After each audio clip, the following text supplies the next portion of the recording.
YouTube, this is Lydia. I trust you've read the title of this video before clicking on it, so you understand that this is a video about my 18-week miscarriage. It's kind of interesting. I'm actually pregnant right now, 29 weeks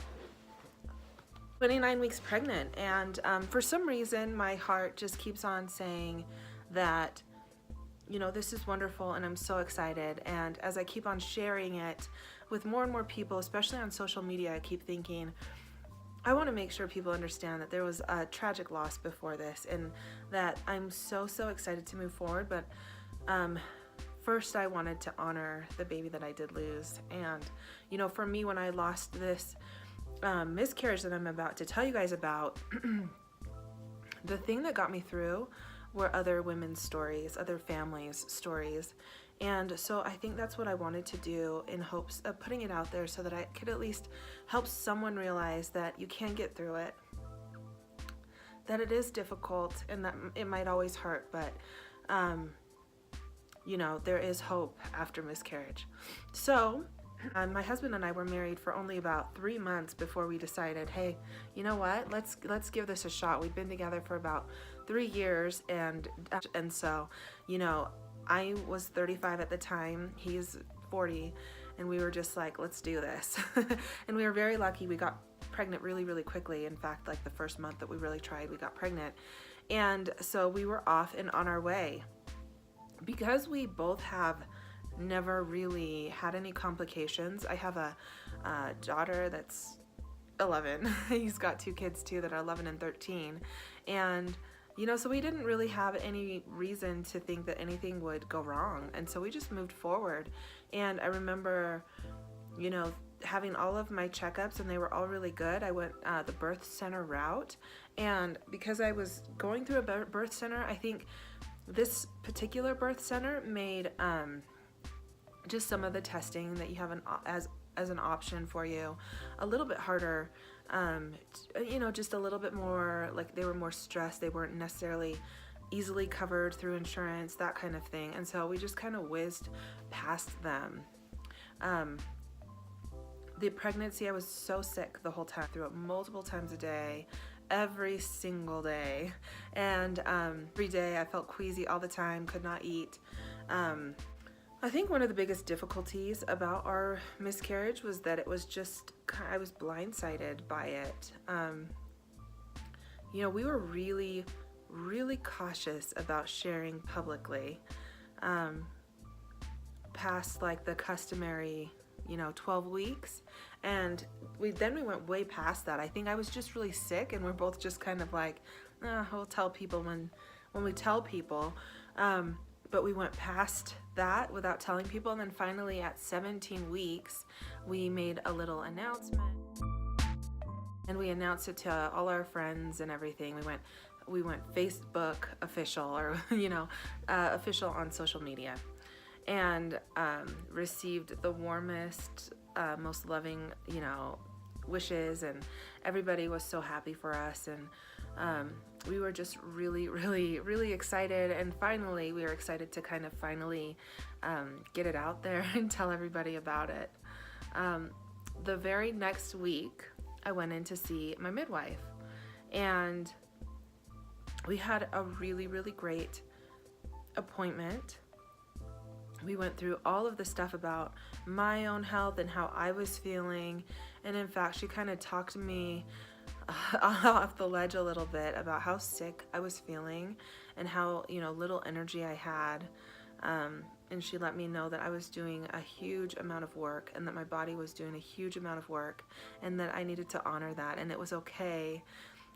Some of the days where I would just feel like I was doing nothing, those were probably the days that I was working the hardest on creating this baby.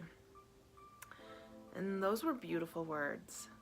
I sat and I sobbed in her office because I was so touched, and it really meant a lot to me that she, you know, she said something that really, I said, yeah, you're right. Like, you know, I need to go easy on myself, and I'll feel better when I feel better. And right now I'm creating a baby, and that's important, and it's okay if I don't feel well. And then we went into the they had a little ultrasound machine, and it's not like a diagnostic ultrasound machine, but it is one that will read the baby's heart rate and just kind of movements and all of that stuff. So we did that towards the end of the appointment.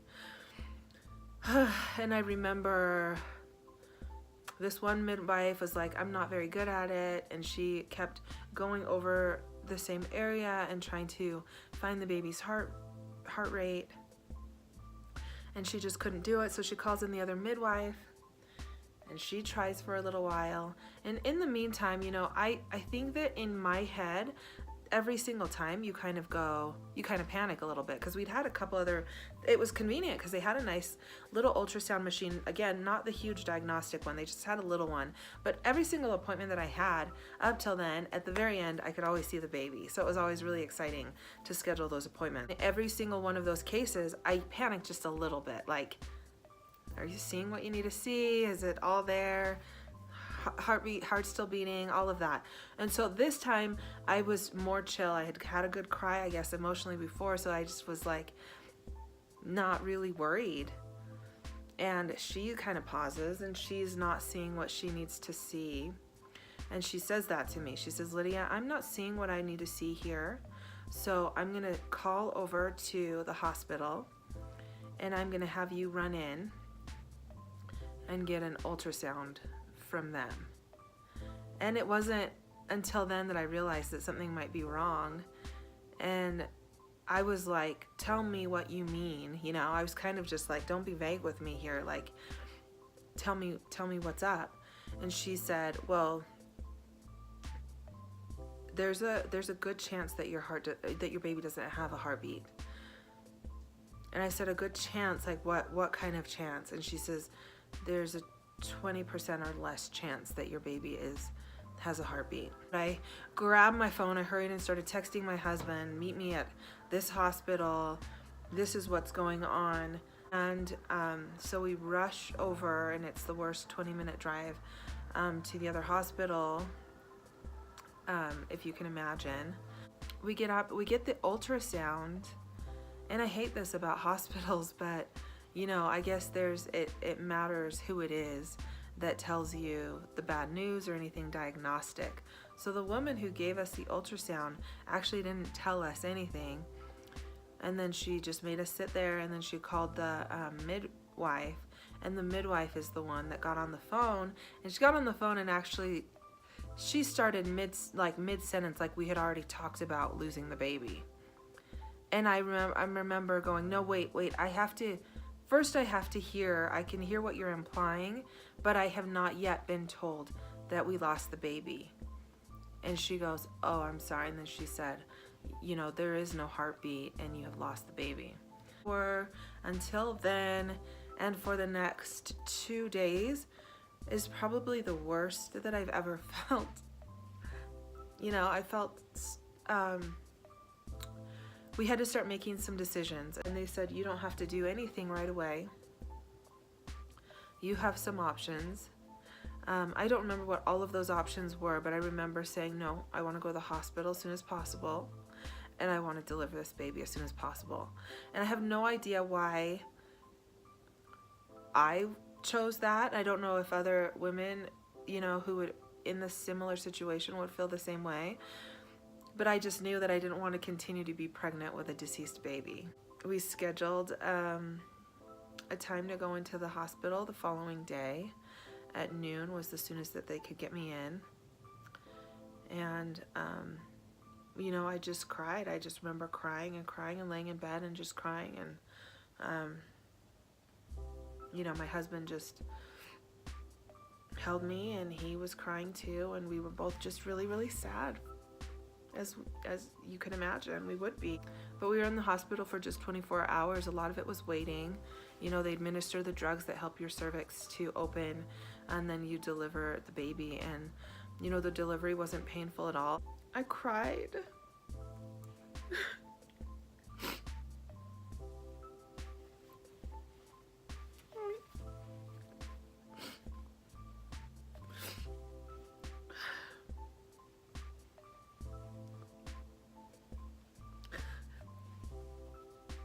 And then came kind of like a million people coming through and asking about how we wanted to handle the bereavement and all of those different issues. And, you know, we went home. I think the hardest part was to be pregnant for almost half a pregnancy and have nothing to show for it at the end. That was one of the hardest things. The following days after the miscarriage, I remember I actually had so much energy and I felt amazing. Like I had mentioned, I was so sick for most of that pregnancy. And so being able to feel better and have those hormones leave my body was actually so amazing. That kind of was cathartic for me, just gently kind of starting to move normally and everything. Like, it was kind of shocking because I didn't get, I felt really good, and even emotionally I felt really good immediately after. What I wasn't prepared for was that like weeks later my hormones would plummet, and that I would have just some really, really severe weepiness, I guess you could say. I was just really, and it felt really cathartic and it felt really good. But I remember thinking, there's a lot of emotion still there, and how am I gonna get over this? As soon as I kind of started to really, really bounce back, I was pregnant. And I am so grateful that we got this baby. So, I mean, I'm so grateful that we got this baby at all. But I'm so grateful for the timing, because I really do think it saved me from a lot of grief. But at the same time, it kind of distracted me from what I was feeling. And so, you know, that's, I feel like I've talked to other women, a lot of women with loss. And that's one thing that they all kind of say is they think about that baby and they still cry. You know, I have a really dear friend of mine who's 50, you know, and she had a loss in her 20s that she still cries about.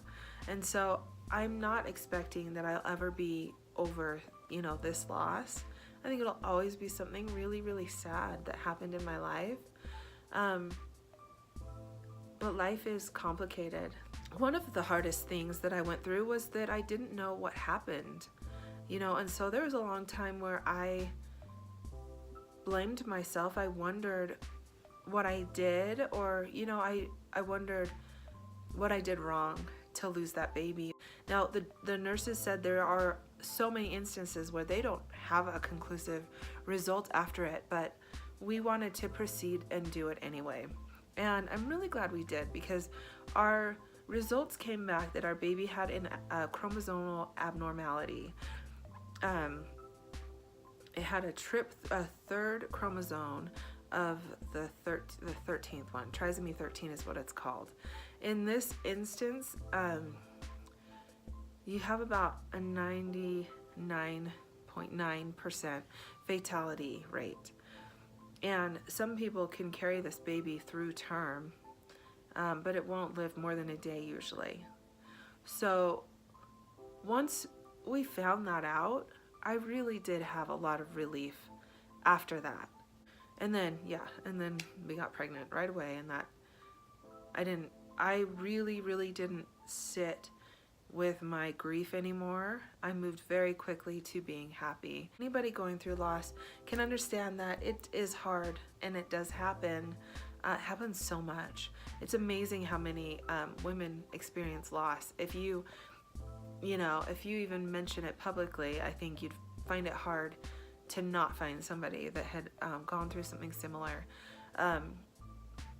You can get through it, I think, with the help of some time, but allowing yourself to feel what you feel.